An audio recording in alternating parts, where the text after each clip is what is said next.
said that they were attacked because they are not South African. It's an absolute war zone in downtown Durban.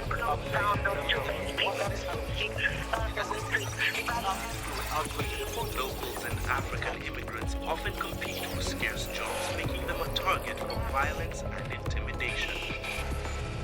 Hello, I'm Richard Gisbert, and you're at The Listening Post. Here are some of the media stories we're across this week. Making sense of the story in South Africa. The media and the politicians point the finger at one another. A 7-year jail sentence for a reporter in China for revealing state secrets to news outlets on the outside. The British election campaign. The potential impact on the way TV news is regulated in the UK.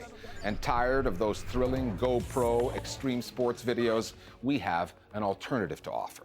It's difficult to say with certainty exactly what triggered the latest wave of violence against foreign nationals in South Africa. Depending on who you believe, the blame either lies with the Zulu king, Goodwill Zwelithini, or it lies with the media. Earlier this month, migrants from countries such as Somalia, Zimbabwe, Nigeria, and Mozambique all came under attack in Durban after Zwelithini allegedly said that foreigners should pack their bags and go. The king says that his words were taken out of context. He's called for the media to be investigated. And it's not just the Zulu king who has taken exception with the way things are being reported. According to the president, Jacob Zuma, the media are making South Africa look bad. The violence is a big story there, getting lots of coverage, and the headlines scream xenophobia. But does that term really do justice to what is actually happening? Is it really the irrational fear and hatred of foreigners that's driving the violence? Or is it the failure of the government to end the poverty and the inequality of the apartheid era? Our starting point this week is Durban.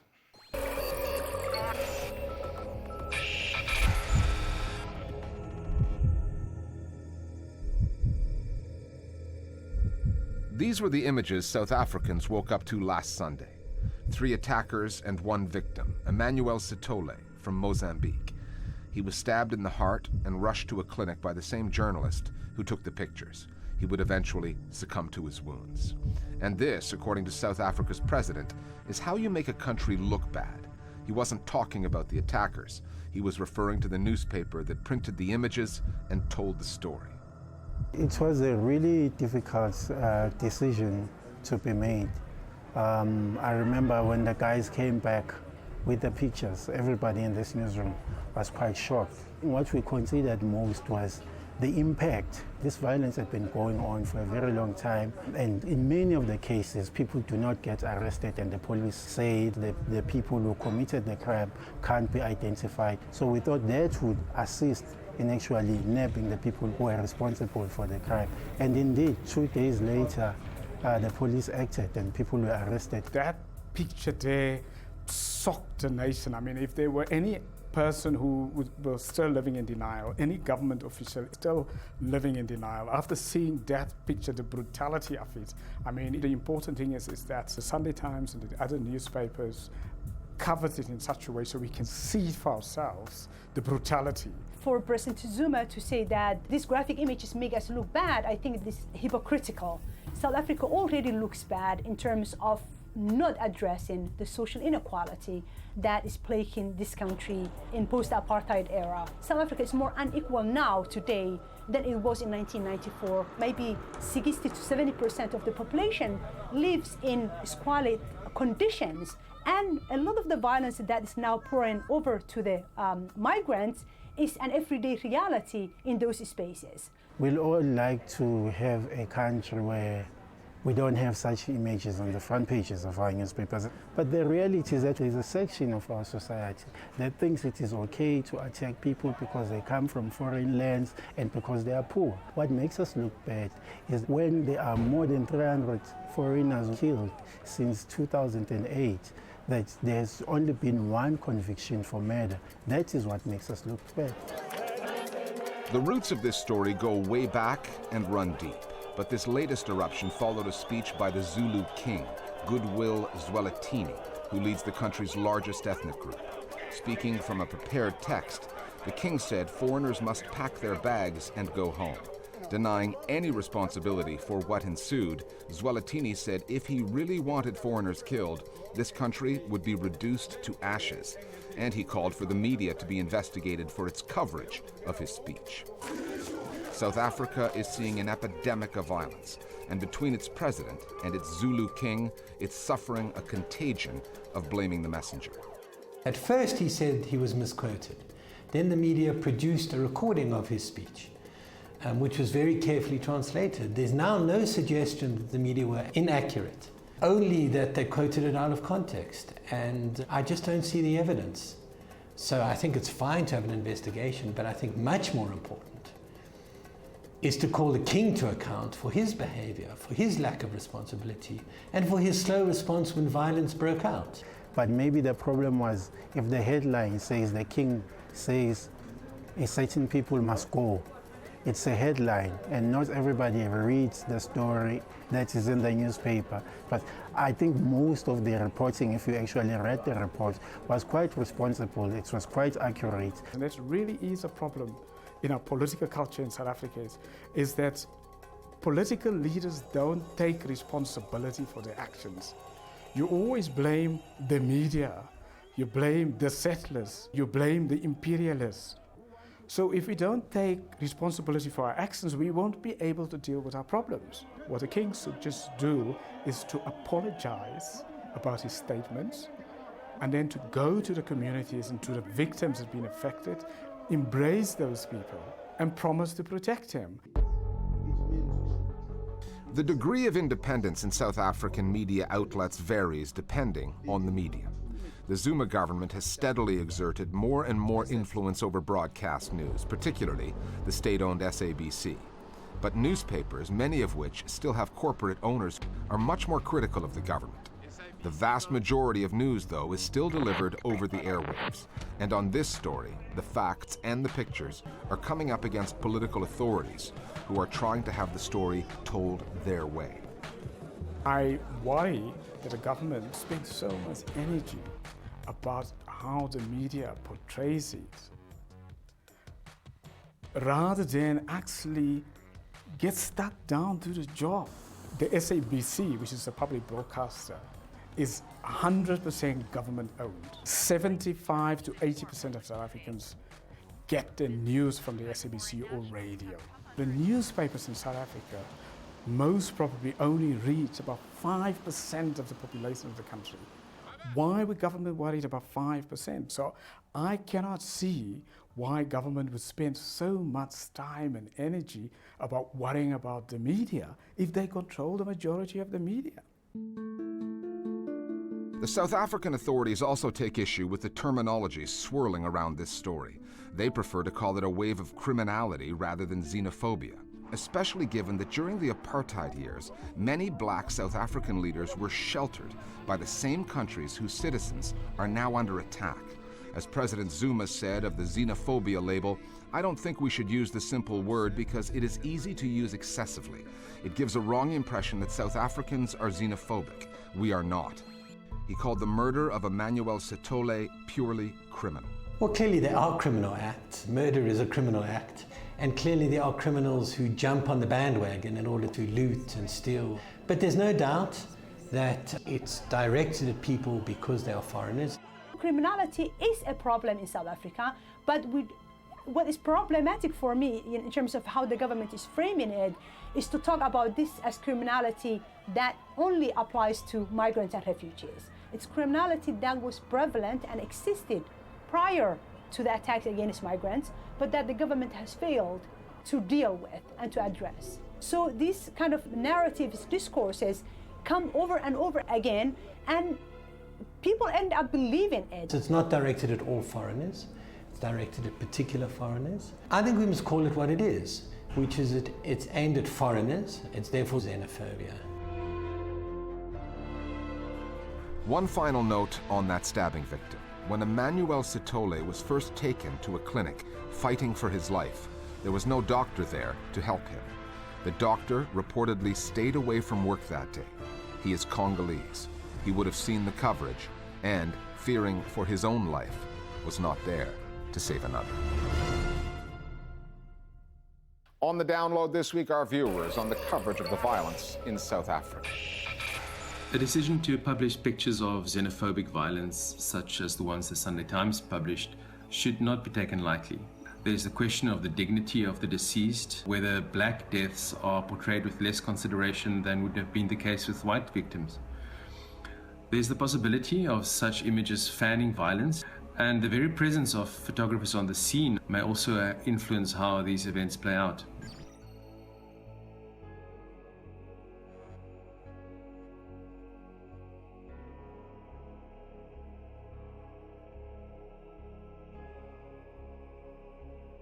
Xenophobia is not a pretty issue, and this is not the time for President Zuma to be concerned about what is pretty, what is good PR, and what is not. The situation is actually that bad. This kind of media coverage is exactly what we need. We're always open to viewer feedback and ideas. If you've got an opinion on the news media, just go to our Facebook or Twitter page. Our Twitter handle is @AJListeningPost. Then fire up your camera, make a worthwhile point, hit send, and we'll see you on the download.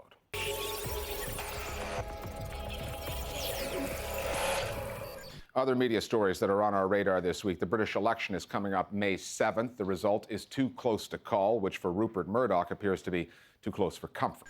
The Conservative incumbent David Cameron is running neck and neck with Labour's Ed Miliband, and another minority government looks like it's on the cards. The Independent newspaper is reporting that Mr. Murdoch met with his editors in London and, in the words of the paper, berated them for not being tougher on Miliband. The Labour leader has pledged to implement the recommendations that came out of the phone hacking scandals at Murdoch's tabloids. Miliband has vowed to create a press regulator with teeth. He's also promised to limit media ownership in the UK to 34%. If that happens, Murdoch, who owns almost 40% of the newspaper market in the UK, would be forced to sell one of his papers. According to The Independent, 2 days after Murdoch chewed out his editors, The Sun published a 10-point pledge to voters written by David Cameron, and on the opposite page, trashed Labour's economic policies. The legal ordeal in Egypt for Al Jazeera journalists Mohammed Fahmy and Bahar Mohammed continues. Their latest retrial hearing has now been set for April 28th, but at least Fahmy finally has a passport. He gave it to me in the morning here before the trial. So Fahmy is a dual national, and the Canadian government has now issued him with a temporary passport to replace the one that the Egyptian authorities confiscated when they put him on trial in 2013. Fahmy was forced to renounce his Egyptian citizenship as a condition of any future release from the country. The Canadians took their time, however, initially refusing to issue the document because of the travel restrictions imposed on Fahmy by the Egyptian court. That court has been ridiculed by all kinds of legal and human rights groups. Fahmy and his supporters have long said that the Harper government in Ottawa did not do enough to try to win his release, that the Canadians were not nearly as committed to his case as the government in Canberra, which was very vocal on behalf of Fahmy's colleague Peter Gresta, who is Australian. China has jailed a journalist for 7 years for what it calls revealing state secrets to foreign news organizations. The reporter is named Gao Yu. She's 71 years old. This is her third prison sentence in 35 years of journalism. The court did not specify what she revealed, but reportedly it was a Communist Party strategy paper called Document 9 that was reported by the German broadcaster Deutsche Welle and the Los Angeles-based Media Mirror Group, among others. The paper warned senior members of the party against allowing certain Western values to creep into China. Gao Yu has already spent the last year in jail. Last May, CCTV, Chinese state television, broadcast her confession, which she says was extracted under duress. Serenade Wu of the International Federation of Journalists said that Gao Yu's sentence would, quote, cause a chilling effect, and at the same time will reinforce the mindset of some journalists that they have to escalate their self-censorship.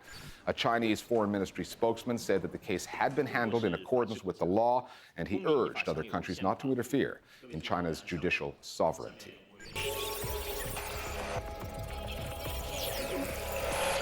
Britain goes to the polls next month to elect a new government. During the last major electoral exercise in the UK, last year's Scottish referendum on independence, the media coverage was an issue. It wasn't just the newspapers, which were still under the microscope after that phone hacking scandal at Rupert Murdoch's News Corporation and the subsequent judicial inquiry into the relationship between politics and the press in the UK. The BBC was accused of an anti-independence, pro-Westminster bias. Complaints about what is broadcast in the UK go to the regulator, the Office of Communications, short form Ofcom. But the thing about Ofcom is that it enforces the rules on every news outlet broadcasting in the UK except for the BBC. There's a separate body for that called the BBC Trust. So Ofcom can take action against RT, which is based in Russia, or Press TV, which is owned by the Iranian government, or Rupert Murdoch's Sky News, but it has no power over the BBC. To say that that displeases Murdoch understates the case. Murdoch's News Corporation wants Ofcom abolished. Before the last election, David Cameron was saying the same thing. But Ofcom's still in existence, and with this election apparently going right down to the wire, there is every chance that Ofcom will outlast the Cameron government. The Listening Post's Flo Phillips now on the British Broadcasting Regulator with a big responsibility and a limited mandate.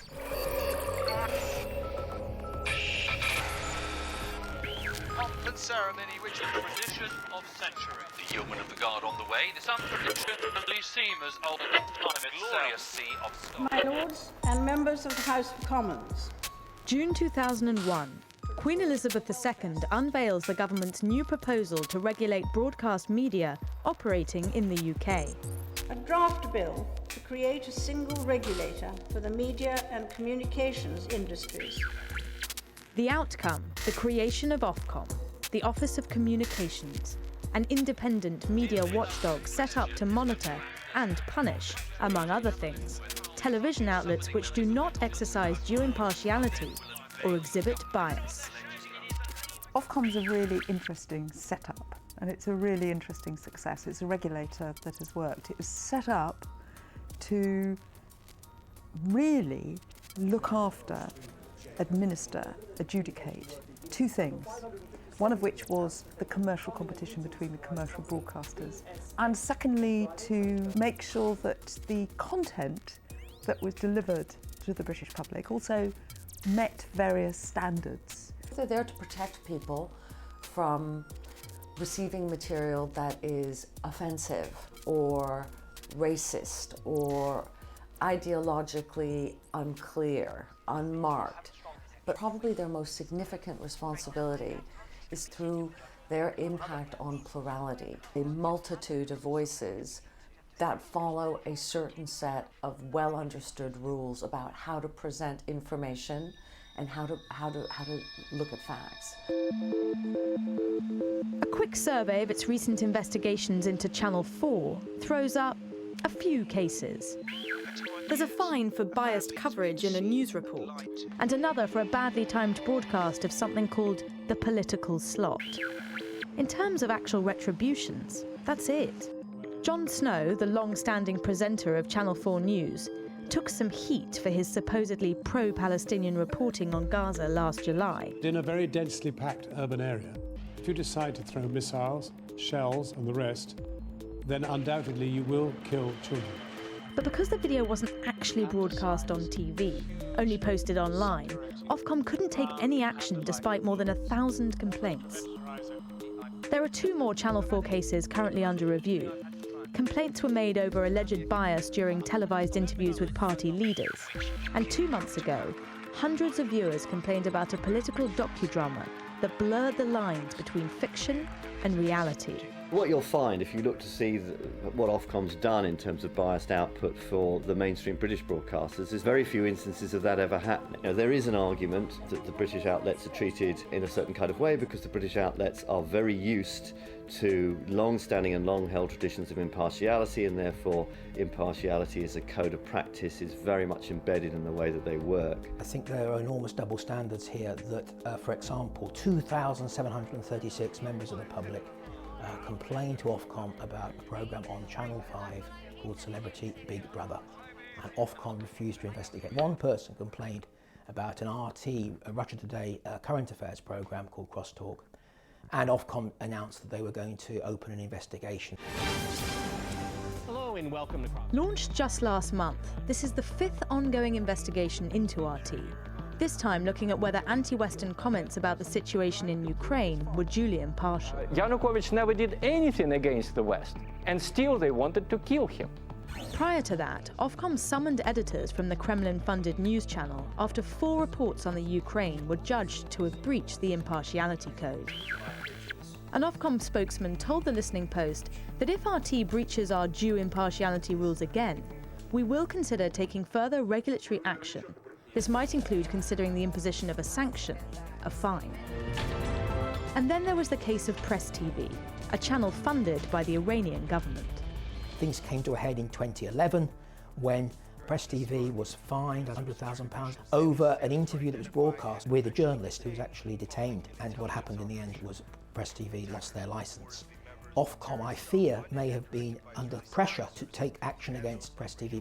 And I think the same thing's happening with RT. I don't think we have a set of binding rules and clear sets of guidance about what impartiality actually is. And I think part of this is to do with a kind of centre of gravity. You could argue that many British broadcasters have a built-in bias towards certain views of the world. So, for example, British broadcasters will cover the British royal family in a way that is normally deferential, because it sees that that's part of a kind of British cultural tradition. I think it gets much more serious when we talk about economics and economic models. Part of the problem is Ofcom's official remit. It's narrow. First off, while it can initiate an investigation of its own, Ofcom usually waits for a public complaint before it does anything. Ofcom can't touch anything that's posted online, which in this digital world roots the regulator firmly in the dark ages. Since its board is directly appointed by the government of the day, its impartiality is often called into question. And then there's the issue of double standards. Ofcom can revoke the licence of a private broadcaster, even one beaming its signal in from Russia or Iran. But it can't touch the world's biggest broadcaster, the BBC, which is based in London and funded not by the government directly, but through a TV licence fee charged per household. The BBC has had a distinct and particular, as it were, regulatory structure of its own, which used to be called the BBC Governors, it's now called the BBC Trust. The BBC is there to make its own mistakes, because that's what makes it not a state broadcaster. It makes it a broadcaster with a relationship to the state, but above all a relationship to everybody that pays for it, but to whom it is really accountable. Not everyone agrees with that, starting with the Murdochs. Back in 2009, James Murdoch, the apparent heir to his father's media empire, came down hard on both the BBC and Ofcom. Unaccountable institutions, like the BBC Trust, Channel 4, and Ofcom. And as every politician knows, the Murdochs still wield significant influence. And at that time, David Cameron even made a speech advocating the abolition of Ofcom and the end of all regulation of broadcasting in this country. But the BBC is passing out of the perpetual dogfight that it was in the 35 years in which Rupert Murdoch dominated the conversation around media outlets and the role of the BBC. I would say that there is an absolute bipartisan agreement about A, the importance of the licence fee, B, the importance of the BBC in the global space. And today, 5 years on, you see nothing but plaudits for Ofcom. That's not entirely true. Ofcom still has its critics. In their political manifestos issued just days ago, each party laid out a very different take on the future for the media industry. Plans for Ofcom may not be seen as the big vote winner in this UK election, but as the Brits head to the polls, Ofcom will be closely monitoring the election coverage, while others will be monitoring what the outcome of the election means for the regulator itself. Finally, we've all seen those GoPro videos. The shock-proof, waterproof, thrill-proof cameras shoot in HD. They're used to capture the most extreme sports, or as its manufacturer likes to say, the GoPro is the ultimate life capture solution. But what if your life is not a series of daredevil stunts? What if you work in a mailroom? Someone calling himself Brazilian Danny wanted to test his GoPro's capability to withstand the extreme boredom of a day at the office. And judging by the 1.5 million views on YouTube, there's an audience out there that relates to this kind of thing. We'll see you next time here at The Listening Post.